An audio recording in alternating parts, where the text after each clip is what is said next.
hapa ndani sababu kuko na maji kidogo. Pande juu. Maji kutoka the other side. Yes. That out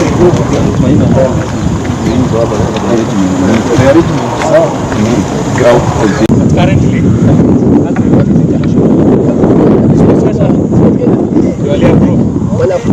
sasa we do give us some money. But is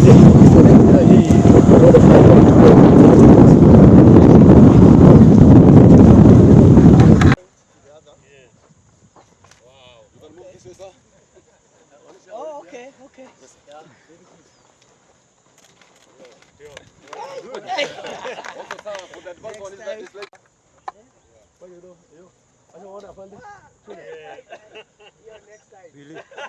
Really?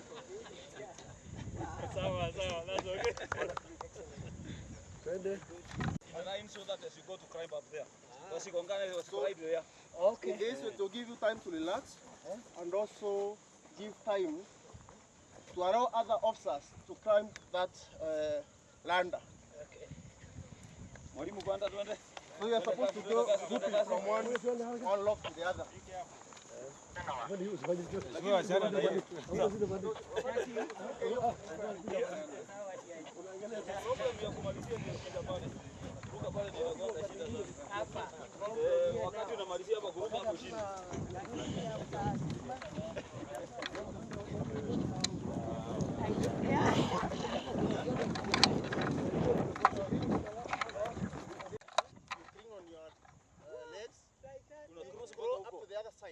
Then you go down.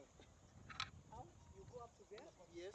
Then you follow the rope. You follow the rope. There. By hanging yourself on both hands and until there. the legs. Yeah, the other side. You For now, maybe after 3 years. So this is the end of that second point.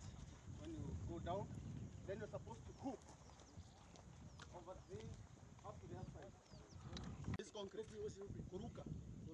Yes, usikanyanga maji, uruke. So ukikanyanga maji, you have under time for second ambazo ziko mbele. So if you can cross the obstacle, you need to scroll. Yeah. Sababu uta scroll pale uko na maji utateresa na slide. So ukiruka hapa vizuri utakuwa na ample time. Ukishindwa you have under time aenda.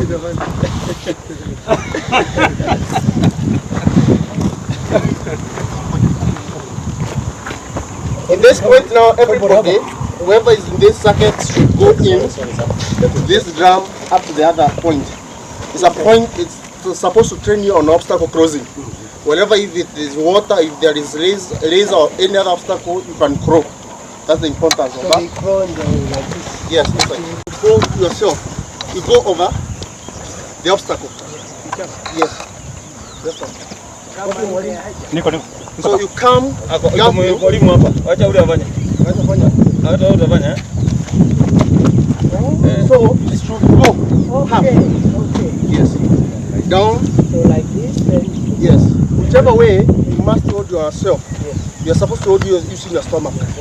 Your belly. Then go down the obstacle, that is the wire mesh, up to the other end. If you are big or you have any other huge body, you cannot cross this point. Ingine ukiinuka kidogo, mgongo inaenda.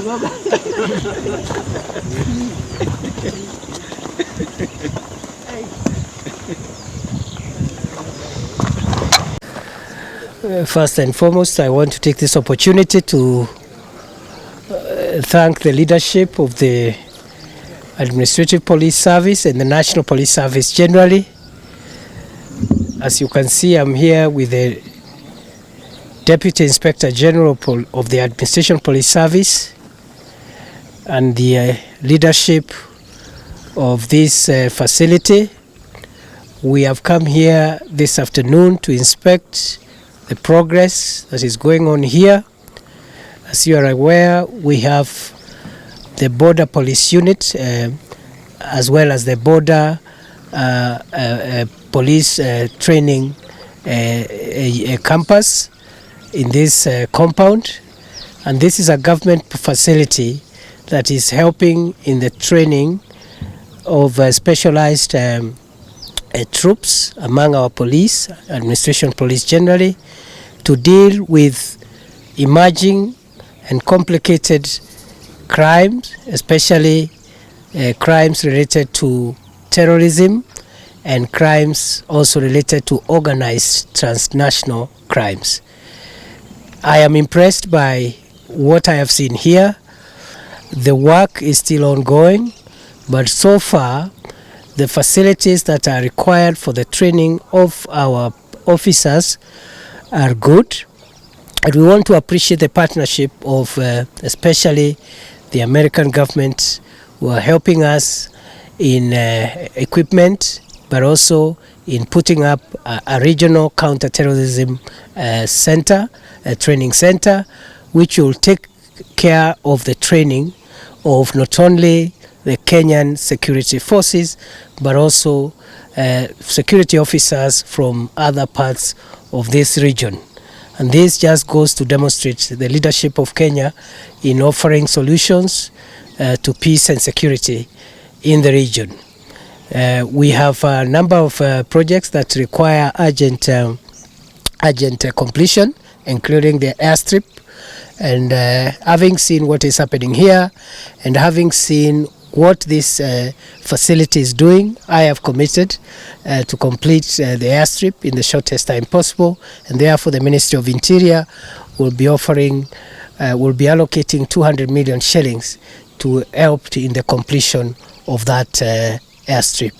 The airstrip will be used for evacuating officers who are injured in the field during security operations. As you're aware, this facility is training mainly officers who are being deployed in the areas where the threat of terrorism exists, especially along the Kenya-Somalia border. As you're aware also, this facility is training officers who are being used increasingly now in the fight against cattle rustling in northern Kenya. Therefore, an airstrip in this location will help us enhance our logistical capacity, not only for evacuating our officers and transporting them, but also in terms of providing supplies and logistics for those who are serving in the northern part of our country. Right now, I am informed by the leadership of this institution that increasingly, besides the border police agencies and officers, will also be training ASTU, that is the anti-stock theft unit officers. They will be trained from this place, as well also as the general service unit. As you are aware, increasingly our security sector is using the multi-agency approach to counter terrorism, to counter international organized crime and other complex crimes, including trafficking in persons and narcotic drugs and illegal movements of persons. And we, in the last few months, have seen a lot of detection and thwarting of threats using the roadblocks that have been mounted by the border police unit. And even, as I said about 3 weeks ago, during the parliamentary approval process, as much as we want to remove physical roadblocks for the normal traffic management, we will retain specialized roadblocks for the border control police to help us in thwarting and detecting this kind of crimes. In the past few weeks, we have got a lot of achievements, some of which I cannot discuss here, and we feel the country is safe with an enhanced border police unit. So going forward, even as we see how to remove the physical police officers from normal traffic management, we will retain the border police unit to help us to detect and thwart some of the threats that could come from outside our country through our roads. So we hope we will increase these roadblocks to as many outlets as possible, or the roads that are leading, connecting our country to our neighboring countries. Therefore, I think I am happy. I should also mention that the leadership of the Administration Police Service and especially this institution have actually used very little resources to put up wonderful facilities. I have seen an ongoing project of a good stadium which actually could even host international matches, which is ongoing. Much of the work here is being done by officers with the help of other officers from the National Youth Service.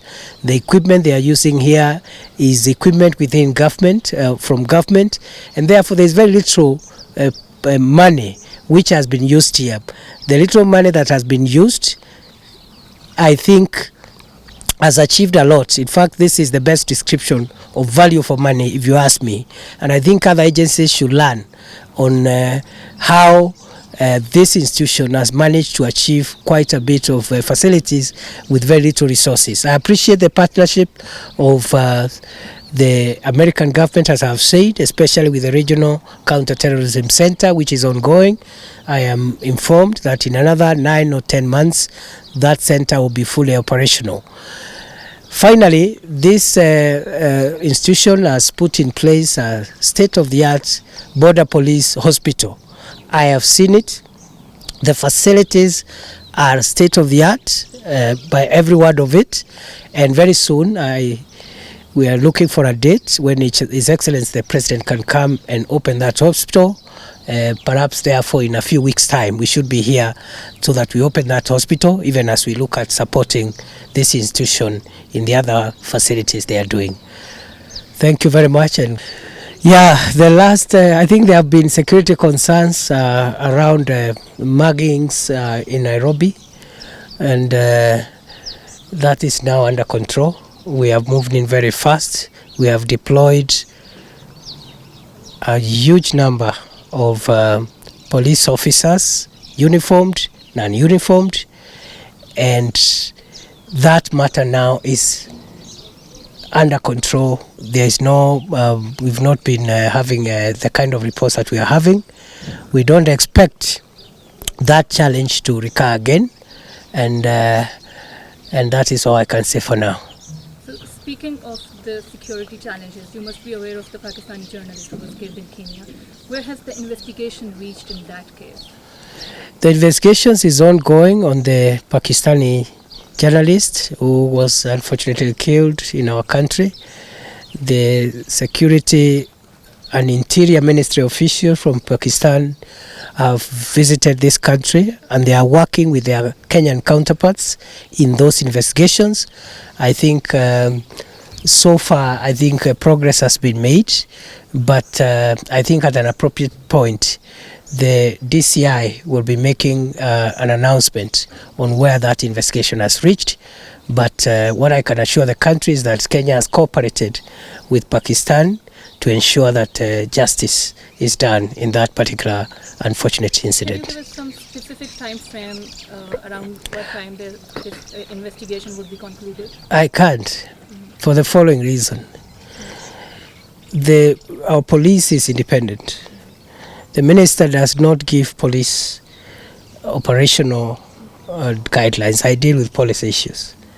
But I want to assure you, as a policy, it will be done in record time. And I think I don't think Kenya has any interest in prolonging the investigation. The government has nothing to hide.